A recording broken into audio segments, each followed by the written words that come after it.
Bonjour à toutes et à tous, pardon. Quand une femme ou quand un homme franchit la porte d'une entreprise, elle ou il vient avec ce qu'il est, avec tout ce qu'il ou elle est. Nous venons avec notre genre, je suis un homme, je suis une femme, nous venons avec notre âge, nous venons avec nos convictions, nous venons avec notre orientation sexuelle et nous venons aussi avec notre état de santé. On ne laisse rien à la porte, on ne peut rien laisser à la porte de toute façon, mais on peut parfois ne pas se sentir à l'aise pour montrer, pour partager. Les entreprises sont des lieux où des femmes et des hommes passent quelques heures par jour ensemble pour produire des biens ou des services. Et depuis toujours, les entrepreneurs, les managers se préoccupent de la qualité de vie, qui a été prononcé juste avant, de la qualité de vie de leurs équipes et des hommes et des femmes qui les composent. Tout d'abord parce que c'est normal, c'est une question de valeur personnelle, c'est une question de respect, c'est aussi une question de bien vivre ensemble. Mais les entreprises ont également la conviction que valoriser les différences, promouvoir les diversités, agir pour la santé de leurs collaborateurs sont des éléments qui contribuent de manière évidente à la performance de leur entreprise, à la performance durable. Des salariés qui se sentent respectés pour ce qu'ils sont, pour ce qu'ils vivent, avec leurs points communs, mais aussi avec leurs différences, contribuent de manière évidente beaucoup mieux au succès de leur entreprise. Alors le MEDEF a créé, il y a quelques années maintenant, la commission Richesse et Diversité, et cette commission réunit des entreprises de taille et de secteurs totalement différents. Il y a des PME, des grandes entreprises ou des grands groupes comme le mien. Et l'objectif de cette commission est de promouvoir ces sujets de diversité dans toutes les entreprises, de partager les bonnes pratiques. La Commission a initié, il y a maintenant 2 ans, le premier baromètre de perception de l'égalité des chances en entreprise.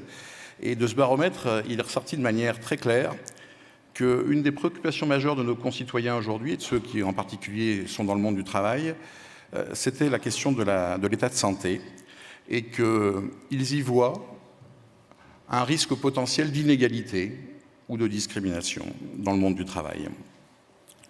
J'ai entendu aujourd'hui que 3 millions de Français ont ou ont eu un cancer. Et quand ces chiffres-là sont prononcés, c'est tellement énorme qu'on a un peu de mal à les toucher du doigt. Je me suis posé la question pour mon entreprise. Mon entreprise est une grosse entreprise française qui emploie 430 000 collaborateurs. Si j'en crois ces chiffres-là, ça voudrait dire que 20 000 de nos collaborateurs sont dans une situation de vivre ou d'avoir vécu un cancer. C'est énorme, c'est pas une petite minorité, ça nous permet de toucher du doigt une réalité qu'on ne voit pas forcément. Et l'objectif est souvent, pour moi, de transformer l'invisible en visible.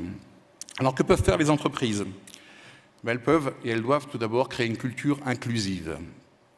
Une culture inclusive, c'est un environnement qui prenne en compte le caractère unique de chaque personne et qui apporte une réponse personnalisée à ses attentes.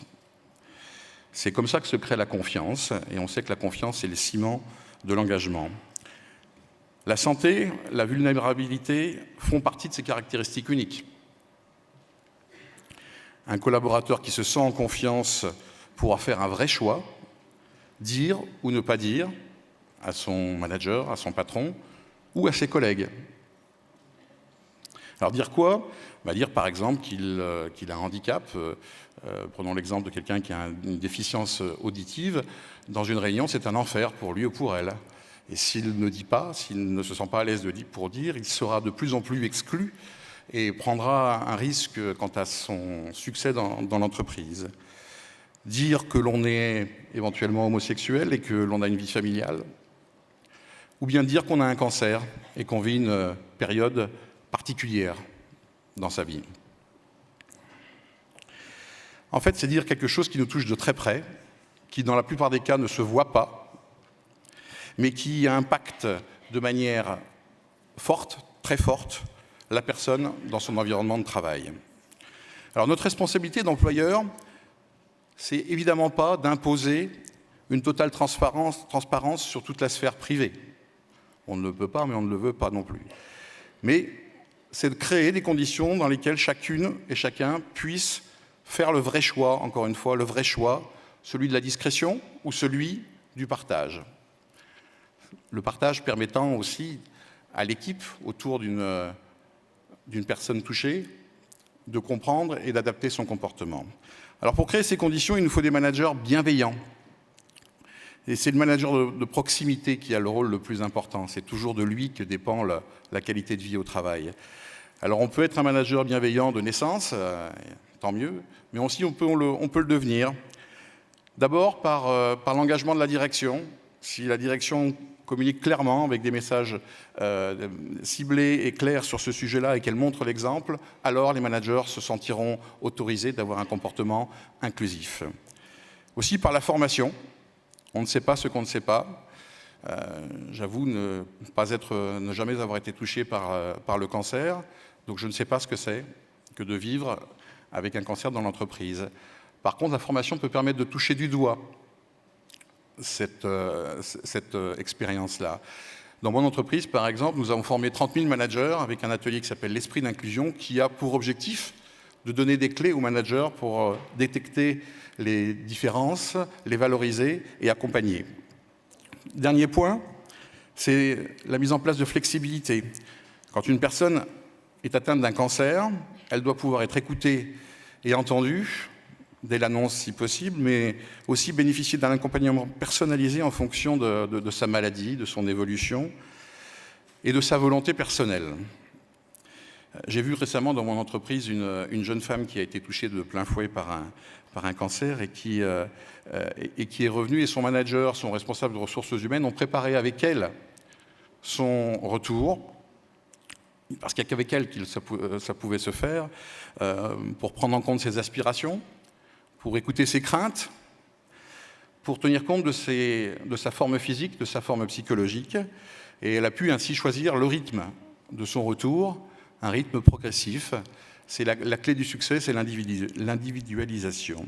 Un salarié donc, qui a le sentiment d'être respecté, qui est pris en considération lorsqu'il est en situation de fragilité, en situation de vulnérabilité, il ressort plus engagé par rapport à son entreprise, lui, mais aussi son environnement, son entourage, ses collègues, son équipe. Donc il y a une vraie importance pour l'entreprise à se comporter de manière inclusive et bienveillante. Voilà en quelques mots ce qu'au nom du MEDEF, je souhaitais partager avec vous aujourd'hui. Le cancer nous touche toutes et tous. Et comme je l'ai dit en introduction, il ne s'arrête pas à la porte de l'entreprise, ni à l'entrée, ni à la sortie. Et il se moque bien entendu de la hiérarchie et peut frapper à n'importe quel niveau, même si on a entendu aujourd'hui qu'il y a aussi des inégalités face au cancer en fonction des catégories sociales.